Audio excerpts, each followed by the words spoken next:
Muy buenas noches, espectadores de Estado de Alarma. Ya estamos en uno de vuestros momentos favoritos de la semana, en la columna del gran Sánchez Dragó en estos tiempos convulsos, donde nuestro querido rey emérito ya ha hecho las maletas y no sabemos si está en República Dominicana, en Portugal, son muchos los rumores, pero lo cierto es que ha abandonado España por las presiones del gobierno y porque también su hijo Felipe VI le ha dejado caer. ¿Cómo está Fernando Sánchez Dragó sobrellevando estas noticias? Bueno, estoy muy bien personalmente y luego la noticia, bueno, me ha sorprendido y no me ha sorprendido, porque en cierto modo, pues lo que ha hecho el rey se veía venir y en definitiva me parece que es la solución, bueno, la solución dentro de lo malo, la mejor solución posible, ¿no? Quitarse un poco del medio sin que eso significa que vaya a hurtarse a la acción de la justicia, ¿no?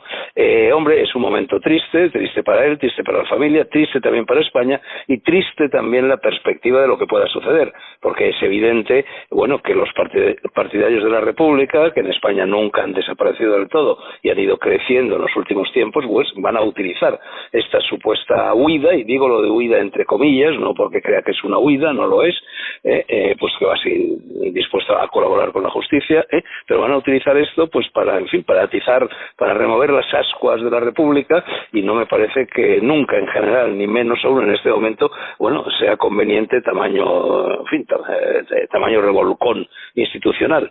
Así que, bueno, lo estoy siguiendo con preocupación, pero al mismo tiempo con serenidad, porque, bueno, al fin y al cabo el mecanismo de la justicia está en marcha. No sabemos a ciencia cierta si ese mecanismo va a tener consecuencias judiciales, consecuencias penales, consecuencias fiscales para el rey. Yo sobre eso no voy a pronunciarme, pero, bueno, en fin, menos mal, en definitiva, que esto nos ha pillado en el mes de agosto, con lo cual las cosas se tranquilizarán un poco cuando llegue septiembre, ¿no?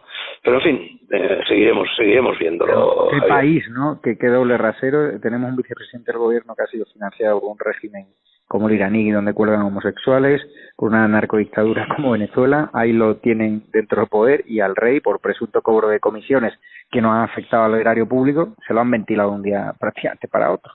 No, claro, es que ahí estamos. Por lo pronto, bueno, de lo que se acusa el rey, en definitiva, es de un posible delito fiscal, nada más que fiscal, ¿no? Y además, bueno, tenemos un sistema fiscal, pues, hombre, muy discutible. Realmente se le acusa de que, en fin, ese supuesto delito fiscal afectaría al hecho de que no haya declarado su patrimonio. Yo, personalmente, creo que no debería existir un impuesto sobre el patrimonio, porque eso significa doble imposición. Y luego, efectivamente, oye, si la monarquía la agüita en un alarde de generosidad a la cual le sobra el dinero, bueno, pues ha querido pagar una comisión al rey, a Corina o a quien le dé la gana, eso no afecta directamente a los españoles. En todo caso, podría afectar a los habitantes de la Arabia Saudí y a ellos, ¿no? Así que, bueno, en fin. Pues pero, nada, bueno, efectivamente, vamos, es asombroso que personas que tienen responsabilidad de gobierno, como lo puedan ser Pablo Iglesias y, en fin, el partido de Podemos, etcétera, no se den cuenta de que hay que separar. Una cosa es la institución y otra cosa son las personas que las encarnan en un determinado momento de la historia. Y efectivamente esto no afecta a la institución, sino que afecta a la persona que durante muchos años, para bien en general de los españoles y del país, la encarnó. Empieza a darme ya mucha pereza España. No sé si compartes ese sentimiento. Aquí los empresarios siguen sin ayudar a medios independientes y libres, siguen dejándote en el destierro después de ser purgado del mundo. Y aquí así estamos financiando los enemigos de nuestro país. Javier, si a ti empieza a darte fatiga España con lo joven que eres, imagínate a mí, que tengo 83 años, caminito ya, vamos, a la vuelta de la esquina de los 84, vamos, muchas veces he dicho ya, desde hace años lo vengo diciendo, que ser español cansa mucho, fatiga mucho, y que yo personalmente estoy cansado de serlo, aunque evidentemente aquí nací y no puedo renunciar a serlo, ¿no? En fin, cosas de la ancianidad, Javier. Pues nada, ¿qué nos traes hoy, Fernando? Mira, mi columna se titula, bueno, yo no voy a hablar en mi columna de lo del rey, porque en primer lugar está hablando todo el mundo, no se puede decir nada nuevo. En segundo lugar, porque a mí no me gusta comentar las cosas en caliente, a mí me gusta dejarlas reposar un poco, ¿no?, de verlas en perspectiva. Así que voy a hablar de otras cosas, aunque tienen que ver con la actualidad. En un caso con la actualidad política y en otro caso con una actividad ya más personal, más sentimental, más emocional. La columna se llama Nadie entre que no sepa geometría. Y dice lo que sigue.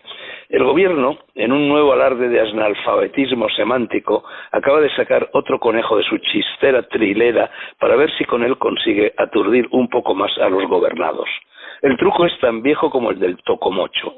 Lo inventaron en la Revolución Francesa con el eslogan trinitario de esa libertad, igualdad y fraternidad que nunca llegaron.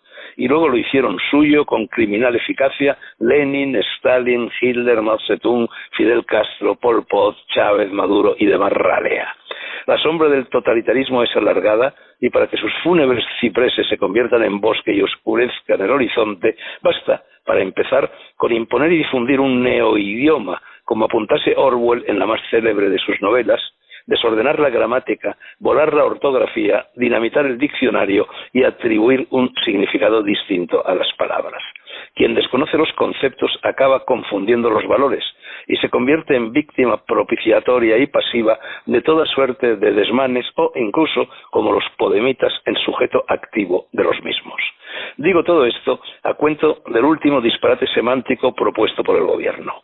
El penúltimo fue el de la mal llamada nueva normalidad, oxímoron manifiesto que ya ridiculicé en columnas anteriores, pues si la normalidad cambia, deja, por definición, de ser normalidad. El último, muy reciente, pero que ya ha anidado en las tertulias, en la prensa y en el despavorido imaginario de los españoles, es el trampantojo de la geometría total, que si es total, difícilmente puede ser geometría, ya que esta también, por definición, consiste en dividir el todo, o, si lo prefieren, el espacio disponible, para ordenarlo y organizarlo mediante el uso de líneas, radios, circunferencias, ángulos, triángulos, poliedros, figuras y cosas así. La geometría, medir la tierra, nació en Egipto de la agrimensura, medir el campo, y servía para delimitar los cultivos, trazar caminos, levantar pirámides, planificar ciudades, trazar fronteras, parcelar el agro y, en definitiva, sentar las bases de la propiedad privada, sin la cual no hay libertad posible. De ahí que Platón, nada menos que Platón, ordenase inscribir en el friso de la puerta de acceso a la legendaria academia en la que impartía sus enseñanzas el mismo lema que hoy sirve de título a mi columna: nadie entre que no sepa geometría. La frase, llamativa y un si es no es extravagante, no resulta tanto a la luz de lo que el propio Platón sostenía en esa obra fundamental que es la República. Filósofos, decía el filósofo, son las personas capaces de entrar en contacto con todo lo que se comporta siempre de modo idéntico según sus relaciones constitutivas.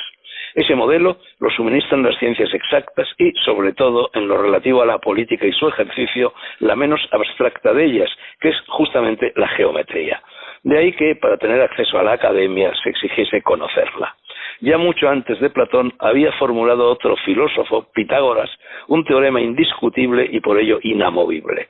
Su estribillo, universalmente coreado desde hace 25 siglos, establece que el cuadrado de la longitud de la hipotenusa en un triángulo rectángulo es igual a la suma de los cuadrados de las respectivas longitudes de los catetos. Es la proposición más conocida entre todas las que tienen nombre propio en la matemática.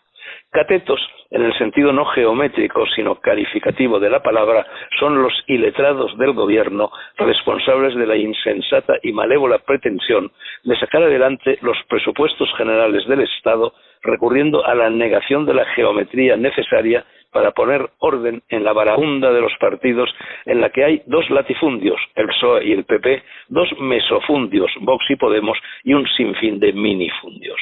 Cada uno debe permanecer en su sitio, con las lindes bien marcadas, sin que las churras de los separatistas, por ejemplo, se mezclen con las merinas de Ciudadanos, ni las ovejas blancas de la democracia liberal con las ovejas negras del bolchevismo podemita, para evitar el caos económico, ideológico y psicológico que de ello se derivaría y que arrojaría el país a un peligroso desbarajuste de conflictividad social. Dios nos libre de semejante tentación. Hágase fuerte cada partido en el marco de sus abscisas y ordenadas, por favor, sin perjuicio de que puedan suavizar razonablemente sus aristas. Un gobierno y un país tiene que ser lo más homogéneo posible, pues la heterogeneidad y el exceso de pluralismo conduce, paradójicamente, al inmovilismo y el encefalograma plano. El concepto de geometría total aplicado a la res pública conduce, como su mismo nombre indica, al totalitarismo del Estado y del sueño presidencialista de quien ahora capitanea el gobierno. ¿Hay alguien, podemitas y separatistas aparte y fuera del citado, que de verdad quiera eso? Señora Arrimadas, si, escenificando su apellido, se resigna a arrimar el hombro a los designios antipatrióticos de Iglesias y a consolidar su permanencia contra natura en el poder, recibirá respiración asistida durante el resto de la legislatura, pero en las próximas elecciones nacionales su partido se extinguirá. Y en cuanto a usted, señor Casado, si hace lo mismo, estará conduciendo a una parte sustancial de su electorado a votar por Santiago Abascal y sus combativas huestes. Usted verá, y lo veremos todos. No es Vox, sino Podemos, quien requiere un cordón sanitario para que su virus no nos conduzca a una situación de confinamiento ideológico y de aislamiento internacional. Dicho esto, y pasando a otro asunto que es de índole emocional, quiero rendir aquí un acongojado homenaje al cineasta Julio Diamante, que falleció hace 3 días, pero de cuya muerte me he enterado hace apenas unas horas. Era un hombre de izquierdas, fiel siempre al ideal de la República y nunca rió ese estandarte que hoy, no nos engañemos, flamea, no precisamente para bien, a mi juicio, en media España. Organizamos juntos, con otro puñado de amigos que el tiempo convirtió en próceres, el gran motín antifranquista de febrero del 56 y juntos pasamos unos meses en la cárcel de Carabanchel. En mi último libro, Galgo Corredor, recién salido, que lo es de memorias, hablo de él con el afecto que siempre le tuve y al que él correspondió. No ha podido leerlo.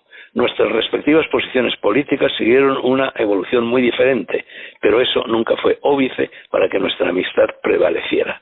Lo que une a las personas, dijo Proust, no es la identidad de pensamiento, sino la consanguinidad de espíritu. Descanse en paz, Julio Diamante. Mi corazón lo lleva. Hasta aquí la columna, Javier. Te acompaño en el sentimiento por tu amigo, nos ha dejado. Y nada, y lamentar los tiempos oscuros que vienen para la disidencia, tuyo y unos cuantos que quedan, cada vez menos, porque sería más cómodo estar en la posición de izquierdas, ¿no? Pero bueno, nos ha tocado vivir esta etapa y tendremos que hacer nuestro papel. Fernando. No queda otro remedio, Javier, ¿qué le vamos a hacer? Otro abrazo para ti, hablamos la semana que viene.